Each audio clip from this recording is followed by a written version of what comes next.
Bapak Ibu, masih di dalam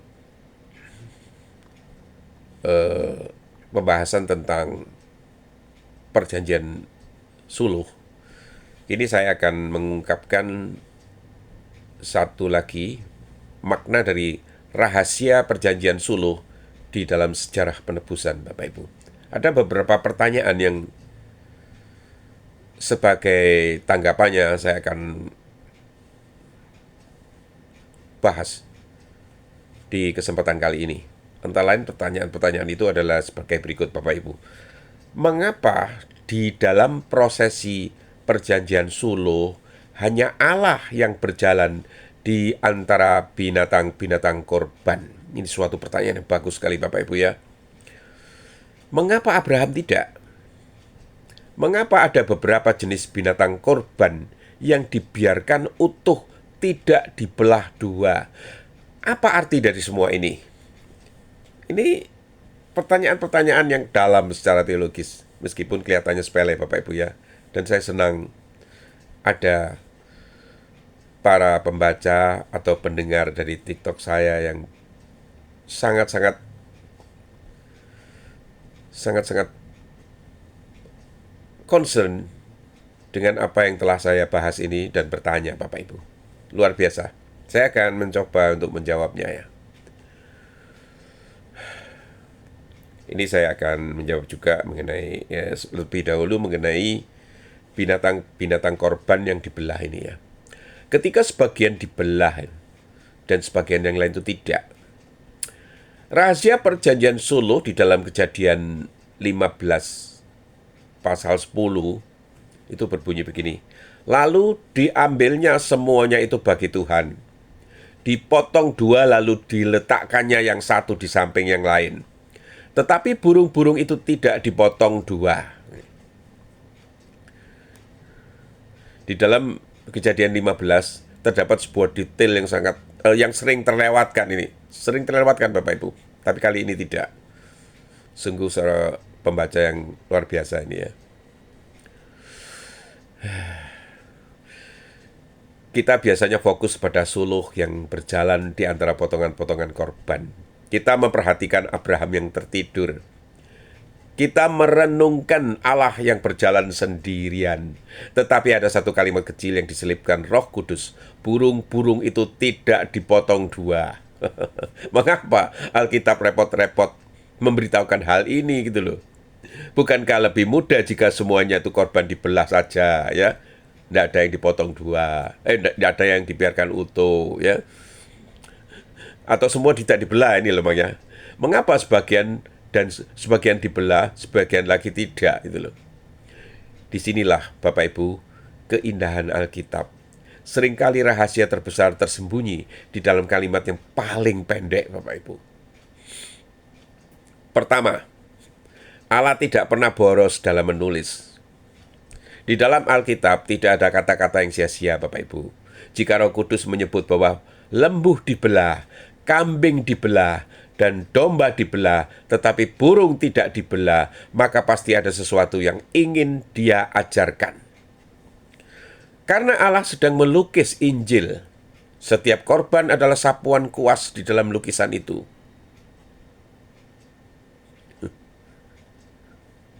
Bapak Ibu, binatang besar dibelah adalah gambaran dari penghakiman, Bapak Ibu. Lembu, kambing, domba, semuanya dibelah. Dipotong jadi dua. Mengapa? Karena perjanjian kuno selalu berbicara mengenai kematian. Korban yang terbelah berkata, pelanggaran perjanjian menghasilkan kematian seperti ini. Dosa bukan kesalahan kecil, Bapak Ibu. Dosa bukan kelemahan yang ringan ya. Dosa adalah sesuatu yang merobek, memisahkan, membelah, menghancurkan. Sejak Eden, seluruh ciptaan hidup di dalam realitas yang terbelah, Bapak Ibu.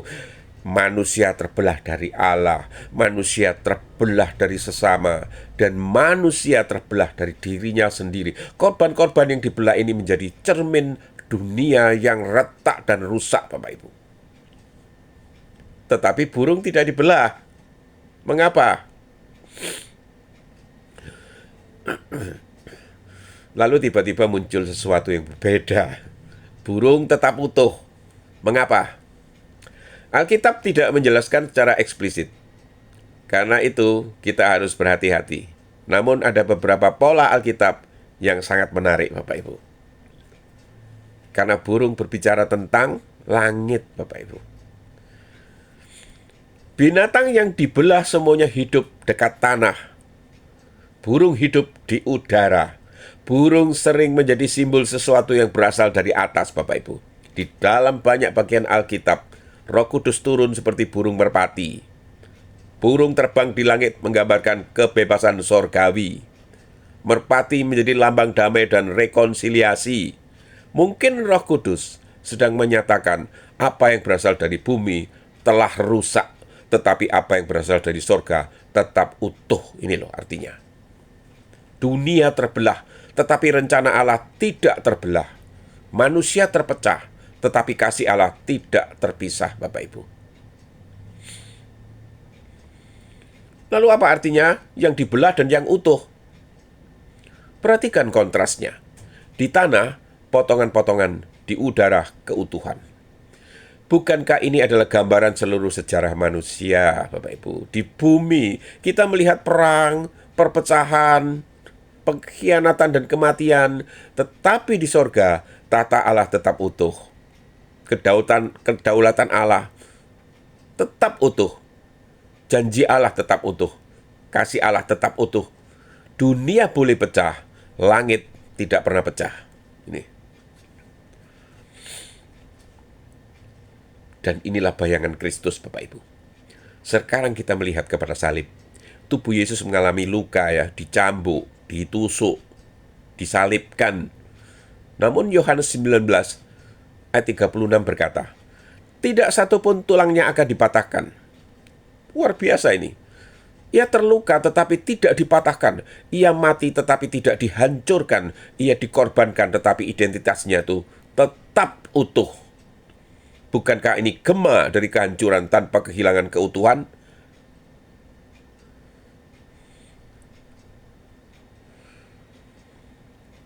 Maka ada misteri dari dua realitas ini. Kejadian 15 memperlihatkan dua dunia sekaligus. Dunia yang dibelah ini, Bapak Ibu. Dunia manusia, yaitu dunia dosa, dunia kegagalan, dunia Abraham, dunia kita.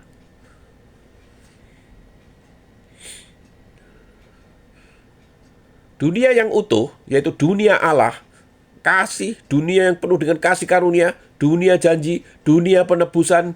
Kedua dunia ini bertemu di dalam satu tempat, perjanjian suluh, dan di sanalah Allah berjalan. Lalu burung pemangsa datang. Ada detail lain yang sering diabaikan. Ayat 11. Ketika burung-burung buas hinggap pada daging binatang-binatang itu, maka Abram mengusirnya. Menariklah. Korban belum selesai, lalu datang burung pemangsa. Seolah-olah mereka berkata perjanjian ini tidak akan terjadi. Tetapi Abraham mengusirnya. Sepanjang sejarah keselamatan selalu ada burung pemangsa. Mereka datang di dalam bentuk keraguan, pencobaan, ajaran palsu, ketakutan dan kompromi. Mereka ingin memakan korban sebelum perjanjian digenapi. Namun Allah menjaga perjanjiannya. Ini. Mengapa Allah tidak membelah semuanya? Karena Allah sedang menyatakan sesuatu. Jika semuanya dibelah, yang terlihat hanya penghakiman. Jika semuanya utuh, yang terlihat hanya kasih. Tetapi Allah menunjukkan keduanya sekaligus. Korban yang dibelah berkata, dosa itu serius loh. Korban yang utuh berkata, tapi kasih karunia lebih besar. Potongan-potongan berbicara tentang salib. Keutuhan berbicara tentang kebangkitan ini, Bapak Ibu. Dan gereja sering hidup di tengah keduanya. Bukankah hidup orang percaya itu seperti itu, Bapak Ibu? Ada bagian hidup yang terasa terbelah, ya. Doa yang belum dijawab, hati yang terluka, keluarga yang retak, tubuh yang sakit, masa depan yang tidak jelas. Namun di tengah semua itu ada sesuatu yang tidak terbelah.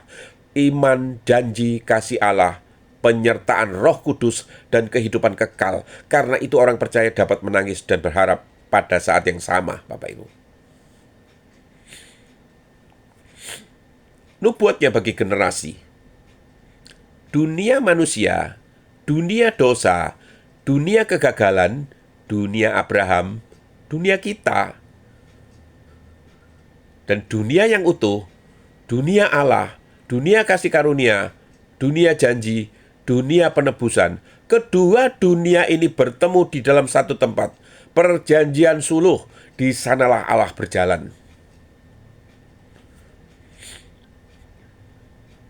Ini penekanannya. Kalau tadi nubuat bagi generasi, sekarang nubuat bagi generasi kini, Bapak Ibu.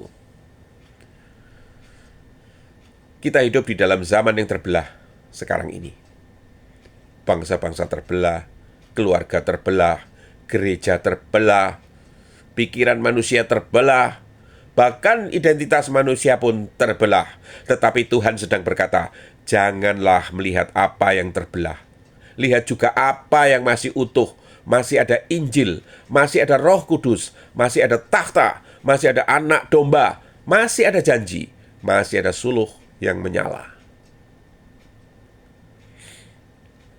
Suluh itu berjalan di antara yang terbelah untuk menjaga yang utuh, Bapak Ibu.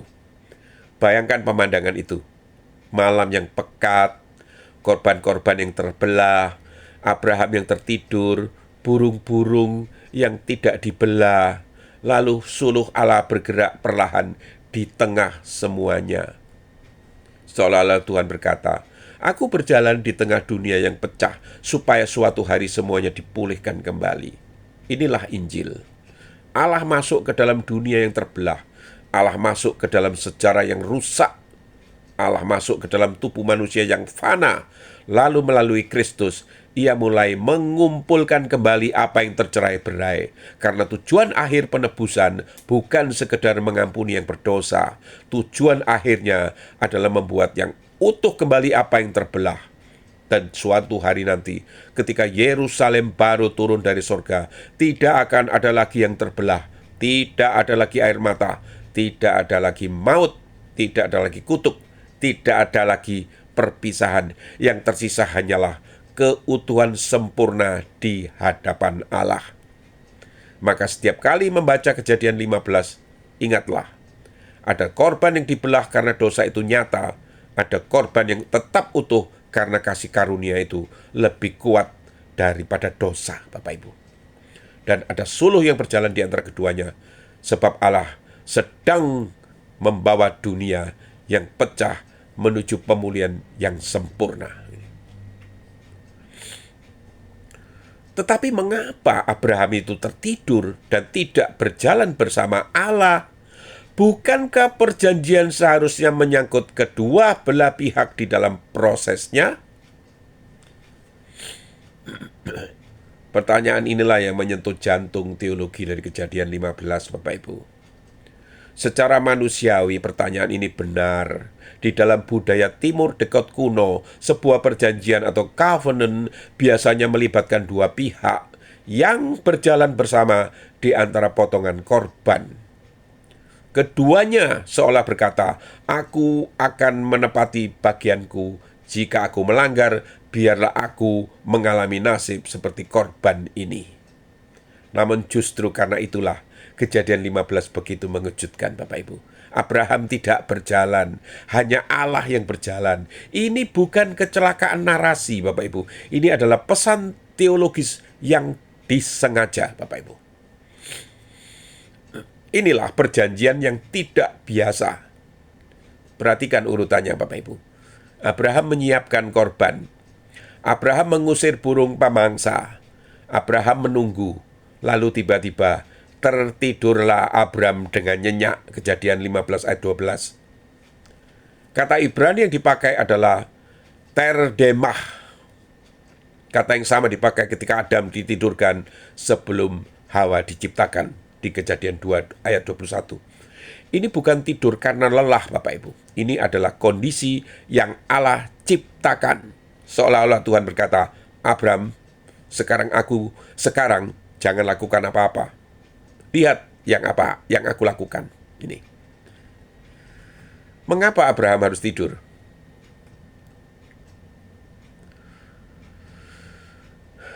Karena Allah sedang mengajar sesuatu yang lebih besar daripada Abraham, Bapak Ibu. Jika Abraham berjalan bersama Allah, maka dasar perjanjian menjadi Allah plus Abraham. Tetapi jika Abraham tertidur, dasar perjanjian menjadi Allah saja. Inilah yang sering disebut para teolog sebagai perjanjian unilateral. Satu pihak. Allah mengikat dirinya sendiri kepada janjinya. Karena apa begitu? Karena ada masalah besar yang Allah sudah ketahui. Apa itu? Allah mengenal Abraham lebih baik daripada Abraham mengenal dirinya sendiri, Bapak Ibu. Allah tahu Abraham akan berbohong tentang Sarah. Abraham akan mengambil Hagar. Abraham akan gagal berkali-kali. Keturunannya akan menyembah berhala. Israel akan memberontak. Dan raja-raja Israel akan jatuh ke dalam dosa. Jika perjanjian ini bergantung kepada kesetiaan manusia, perjanjian itu sudah mati sebelum dimulai, Bapak Ibu. Karena itu, Allah tidak berkata, Abram, mari kita lihat apakah engkau cukup setia. Sebaliknya, Allah berkata, aku tahu engkau tidak akan selalu setia, tetapi aku akan tetap setia. Ini adalah Injil di dalam bentuk bayangan, Bapak Ibu. Disinilah Kejadian 15 itu menjadi sangat kristologis, Bapak Ibu. Karena seluruh Alkitab nantinya akan membuktikan satu fakta. Adam gagal, Nuh gagal, Abraham gagal, Musa gagal, Daud gagal, Israel gagal, manusia gagal. Tetapi Allah tidak gagal. Perjanjian Suluh sudah mengumumkan hal itu sejak awal, Bapak Ibu. Namun apakah itu berarti bahwa Abraham tidak punya tanggung jawab? Tidak. Inilah bagian yang sering disalahpahami. Abraham tidak ikut berjalan di dalam pendirian perjanjian. Tetapi Abraham tetap dipanggil untuk hidup di dalam ketaatan perjanjian. Ada perbedaan besar. Misalnya, seorang anak tidak ikut menentukan kelahirannya kan? Tetapi setelah lahir, ia dipanggil hidup sebagai anggota keluarga. Demikian juga Abraham. Ia tidak menciptakan perjanjian. Ia menerima perjanjian, lalu ia hidup berdasarkan perjanjian itu.